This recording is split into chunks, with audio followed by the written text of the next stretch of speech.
Have you ever tried drifting a canyon? And I'm not talking about the Need for Speed canyon.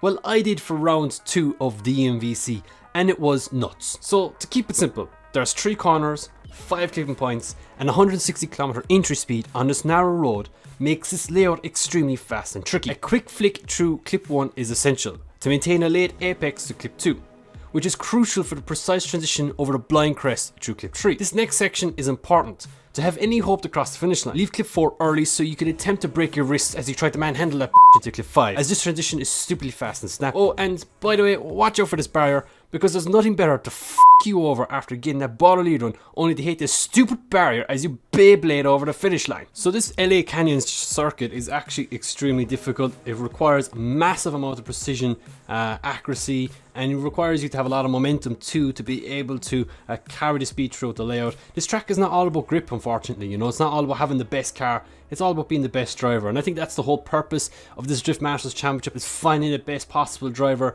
to be able to get that opportunity to drive that real car in Drift Masters. And this track is kind of evident of that. That's what you require from as a driver, is to have that precision, to have that momentum, but you don't need to have the best of tools to be able to achieve that. And as I'm talking here, we're actually showing the first qualifying run here, which got us a 95-point run, and I mean, this run felt phenomenal to me. You know, I thought this run was really good, and I felt that it was going to be quite tough for people to beat. But as you can see, we're carrying great momentum here. We're carrying great amount of angle, snappy transitions, and great amount of throttle input. But you know what? The judges were thinking elsewhere, and I want you guys to comment down below where I made the mistakes in this run. So let's see if you could spot it. There are 2 dirt drops that I don't believe the judges actually seen on the stream, but you can actually see it if you look closely enough. But that's the thing with judging, that's the thing with sim drifting in general. This track is so fast, you have to be very quick, I suppose, as a judge to see it happen, and it's very easy to miss some mistakes. It's, at the end of the day, we're humans, but I think they were a little bit generous on this run. But you know what, I'm not complaining. I got 98 points for this run. It's probably my highest scored run I ever got in a drift competition, and here we go. Look at it.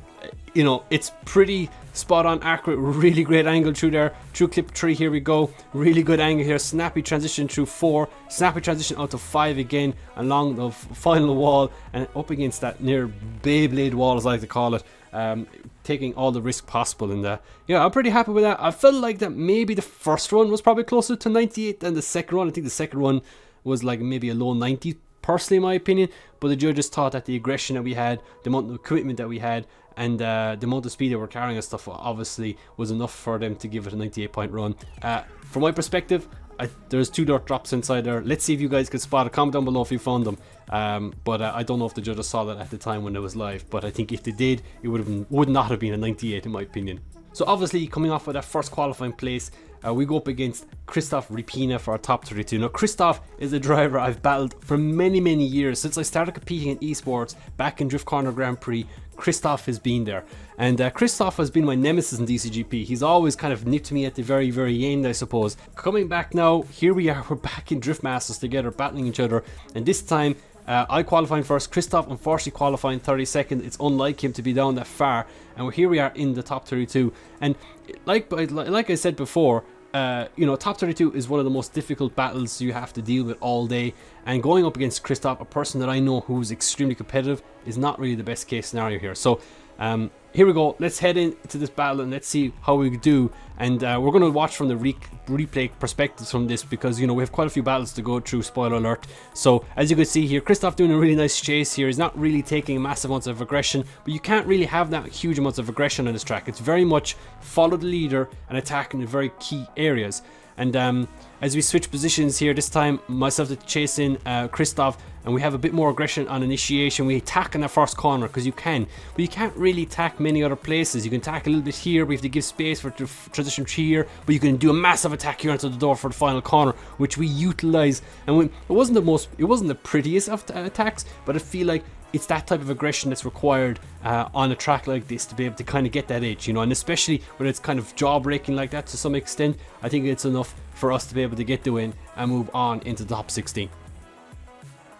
So for top 16, we go up against Brandon Gardner, a familiar face from Drift Masters round 1, but this time I was not going to let Brandon to get a hold of us this time. This time I was making sure we were getting the win and moving on. And not much to say here. Brandon's a fantastic driver. He's beaten me once before, obviously round 1 of the DMVC, but like I said, this time I'm not going to let that happen. And heading into this battle right here, it's important that I carry good speed, good momentum, and carry exactly what I was doing all day in qualifying. And look at the lead gap that we have going through clip 2. Brandon has to do a massive dive to catch back up. He has a weird transition here behind us, but he's kind of carrying good momentum and good proximity and matching angle and stuff in places. But just lacking a tiny bit of proper aggression. And as we switch positions here, Brandon now to lead in as he flicks through clip 1. We attack a little bit safely, I suppose, initially, and we do have a nice transition here behind him, a little bit of a wobble. But as we head through the final couple of transitions here, we do apply the pressure and flick aggressively across the finish line, which again, like I said, I feel like was necessary. That run, I think, could have gone one more time. I think if that went one more time, that would have been a fair call. But the judges felt that we did enough, and we moved on into the top 8.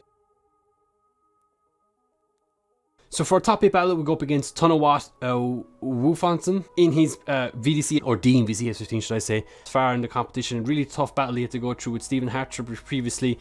So, you know, heading into this run, we need to be on our A game, but luckily we're leading first, which is something that we were very comfortable on this track layout.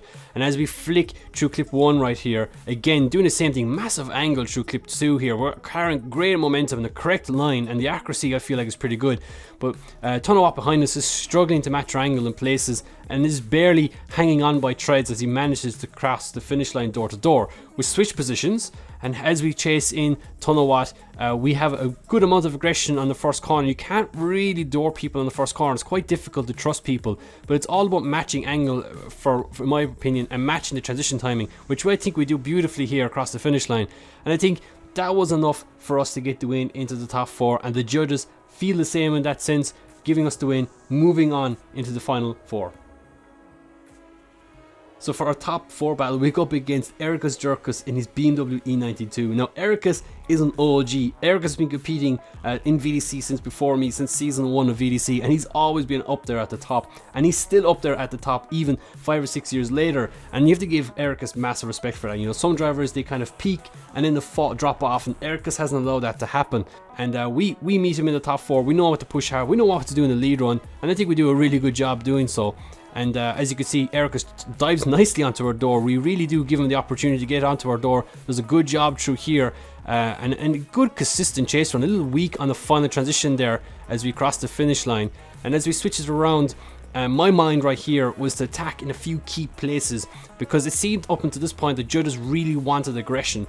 And so we aggressively attack here, but we drop off quite a bit here. Erikas runs wide on that transition, and he has a weak transition here into the final clipping point as well. And personally for me, I think that should have gone one more time. I think at a stretch it should have gone one more time. I don't think I did enough to win it. Erikas does get the win, but personally to me, I feel like that should have gone one more time. The reason being is that up until this point, the judges were rewarding aggression. You know, I don't feel like I did the most consistent chase runs on everyone up until this point, but I had aggression. I attacked certain corners, I attacked certain transitions, and I felt like that's what the judges were looking for, considering that's what they were looking for the previous 4 battles I had done up until that point.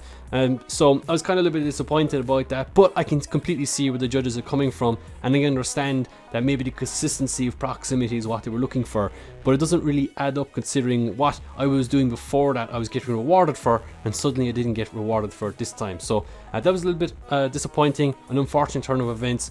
But Erikas is an amazing opponent. He's doing really strong this year in VDC and DMVC, so I can't be that mad. So next up, we have the 3rd, 4th playoff. Unfortunately, we're not fighting for the finals for this event, but we do have another shot at getting on that podium, and Darius Striker is in our way of achieving that. Another E92 BMW from Darius of the Urta Esports Drift team. And again, Darius is a pro rookie in VDC. It's his rookie season. He's doing really good right now. I'm pretty sure he's leading that rookie championship. So we have to push hard. We can't leave anything out on the table and do our really strong lead runs. However, we're going to skip the first part of the battle here, because we do a little mistake. We actually hit the barrier. We Beyblade across the finish line.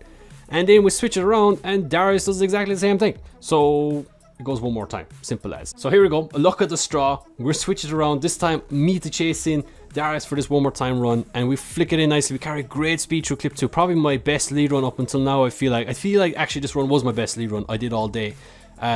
and we do a really good job through the transitions, and Darius does attack nicely across the finish line. However, we swap positions, and this time, me to chase in Darius, oh man, that was close on initiation. I threw everything at the line. This is what I felt like I should have done all day, really, and I think we kind of proved that we deserved this podium spot. Look at the transitions, man. I'm pretty pleased with that, as Darius had a weird wobble across the final clipping point, and you know what, I think that's pretty clear cut in my eyes. We end up getting the third, fourth place playoff. We end up getting third for that battle, which obviously allows us to get the win and get third place overall. So extremely chuffed with that. Really exciting battle there with Darius, and ultimately really good for us in the championship, as we're now back up at the top again. I think we're joint second with my teammate Rhys Tatterson. So really good event for us in general. And that is where we're going to end it. Thank you so much for watching this video. Hope you guys did enjoy it. We're back again for DMVC round 3 this coming weekend after this video is uploaded. So make sure you stay tuned to the Driftmasters YouTube channel, Facebook channel, Instagram, whatever they have, to keep up on top of when they go live. We will be going live stream as well on Friday night, probably tomorrow, I suppose, once this video is up. So make sure to stay tuned to that. We'll probably do some practice solo, and we'll probably have a chat with you guys, show the track layout that we have coming up. And other than that, guys, thank you so much for watching this video. Stay tuned for more content. Make sure to subscribe to the YouTube channel, and we will talk to you guys very soon. Cheers and goodbye.